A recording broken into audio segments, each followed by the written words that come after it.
Hey folks, how's it going? It's R&E Diesel here today, and we're going to be resealing the crankcase ventilator, also known as the CCV, on my 1997 Ford F350 equipped with the 7.3 Powerstroke Diesel. Now this should be pretty much the same procedure for any of your 7.3 Powerstroke diesel engines. They all have the same crankcase ventilator setup, provided that they're not modified.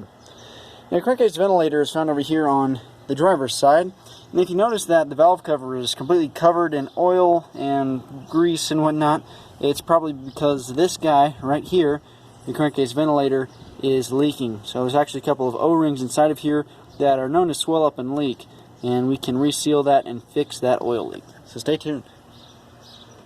Now, fortunately, resealing the crankcase ventilator is not too hard, and it really just takes a couple of wrenches and a screwdriver. You're going to want to start by removing your air intake. That will clear up a lot of space so that you can work. And next you'll see that on the crankcase ventilator there are two screws that hold it down. Now one of them is a little bit hard to access, so what we'll want to do is loosen up the air intake elbow. That's this aluminum piece, or if you've got a Super Duty, some of those are made out of plastic. You're going to want to start by removing the hose clamp that holds on the air intake elbow. And next you'll see that there are two 10mm bolts that hold on the air intake elbow.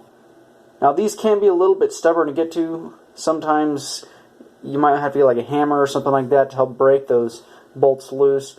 It's just steel on aluminum, you know, it's never a good thing. So that's probably the most difficult part of this whole procedure, is getting those bolts loose. Let's go ahead and pull those out, and then it frees up the air intake elbow, and that gives you a lot more room to work.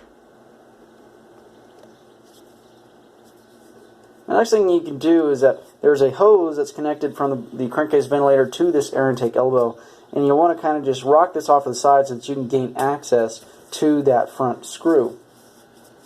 And of course, make sure you keep everything clean here. You're trying to fix an oil leak anyways, and now you're exposing the air intakes. So just make sure that you're clean throughout this whole procedure as best as you can be.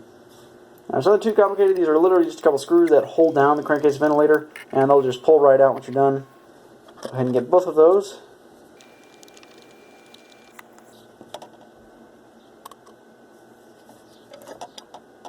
And at this point, the crankcase ventilator is free, and it'll just pop right up, and you can pull it off with the whole air intake elbow as well. And from here, you can see there's actually two of those O-rings that are very prone to leakage. They just kind of sit right on there. I think they're originally supposed to be on the crankcase ventilator itself, but over the years they kind of got stuck to the valve cover. But just pull those out, and then make sure that you clean the surface real well. The cleaner you can get this, the better. That'll help make sure that it seals properly and that you don't have a leak again in the future. And now you can just clean up all the grease off the crankcase ventilator. Here you can see there is another set of O-rings that's on the screws themselves that hold on the crankcase ventilator. That's another set of O-rings that you'll need to replace. And next thing you'll see is that there still is that elbow attached.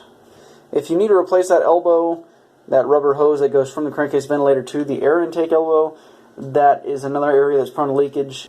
And now you can see the new O-rings compared to the old ones. It's certainly a big improvement. But if you want, you can pause the video here so that you can see the part number. This is for those large O-rings. You'll need one set here. One set will cover all the crankcase ventilator. Now for the two smaller O-rings that go around the screws, you're going to need two of those O-rings because there are two screws. You have to get those separately. Again, pause the video here if you need to get those part numbers.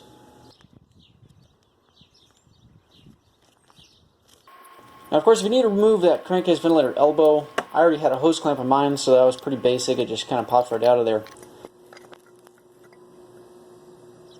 The one that's a little bit more difficult to get to is the factory hose clamp, if you still have those, if you haven't removed this elbow before. Now, I'm sure there's a proper tool to remove these, but the best way I found is to literally just grab a hammer and chisel. All you got to do is you can find the lip where it kind of joins together and just put your chisel right underneath there, hit it real hard, and it'll usually pop right out. Of course, you can't use it again after you've done this. You tend to break it in the process.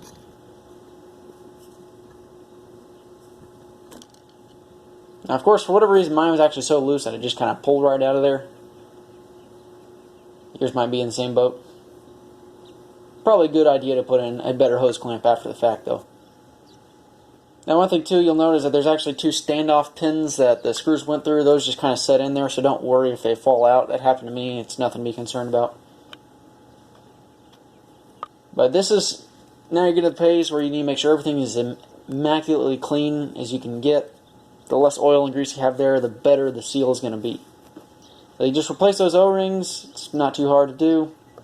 And then you just set the whole assembly back together. You want to drop in those screws, making sure that you replace those O-rings, of course. Again, when tightening up screws, I just kind of snugged them up. Don't make them excessively tight. You really don't want to compress and break those O-rings, but just get them snug. I'm sure there's torque spec on here that you could use. Now, another thing too about these bolts is that the bolts that go from steel to aluminum, I like to put a little bit of grease on there. It's a poor man's anti-seize. And that really has helped me a lot to help keep any moisture from getting in there and corroding the joint. Now, shall I put the air intake box back on? Well, folks, that pretty much does it for this video here today. Hope it helped you out, and hopefully it'll help you fix this crankcase ventilator on your truck.